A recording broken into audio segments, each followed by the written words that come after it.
provide that free training. For sure. Plus, they can get my name on the list of the dog. Yeah. Well, right? no. Or go not? for the training first. Oh, okay. Let's see how that goes, because that also, what's going to happen is they're going to come out for like a week and work with you every day. Okay. So that's important. Leader dogs, right? Consistency, yeah. Yeah. Okay, that's cool. And they're going to get to know you. Yeah, that's what I thought too. That's important, because then once they get to know you, once they get to know your commitment, that you're committed to this. Yeah. Right? Yeah, No, for sure. I mean, it's hard work. Yeah. Right? It's tedious. I've worked with guide dog schools, and that's good that you have. It's work. I mean, the people that make it to the programs, they work. So should I completely just drop San Rafael completely? Yeah. Because they're not going to, even if they came out for an O&M assessment, they would be like, no, you're not going to, they would say no? Yeah, because I mean, they don't work with people with hearing impairment. Yeah, you're right. And so their qualifications, their requirements include being able to hear traffic, to make decisions to cross. Well, okay, and so if your hearing's not reliable for that, it's not anymore. It's gone. Then they're not gonna be like, oh, you know what? Well, that's fine. No, they're gonna be like, they're well, gonna say, you no, can't have a guide dog. The selection committee said no. Yeah, I know what you mean.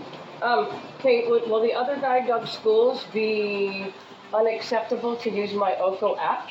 I mean, are they going to say, no, you can't do that? Because I don't think so. When I call them on your behalf, I'm gonna ask them what they look for. What are the requirements if they require a person that has a hearing impairment to be able to rely on traffic? If they say no, well, if they can ask for help, then that's gonna be the strategy we're gonna practice. Yeah.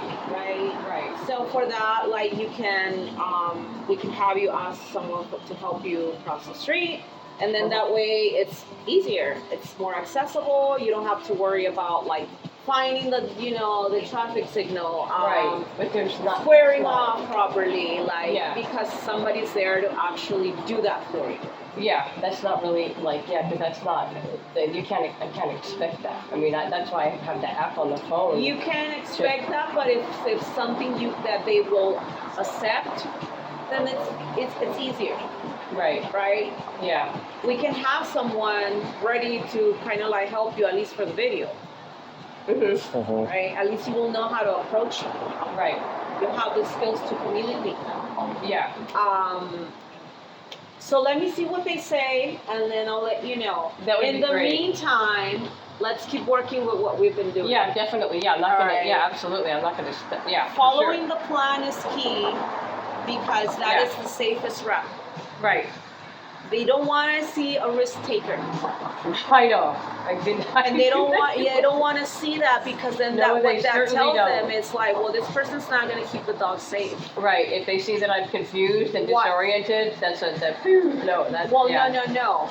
Confusion, that's different from like saying, well, who cares? I'm just gonna cross here. Like, I don't care what anybody says. Right. I'm just gonna cross here, and that's that. Like, no, I'm afraid to do that. Yeah, right. Because I don't hear enough to even hear the freaking parallel traffic very well. Okay. I know I would make a mistake.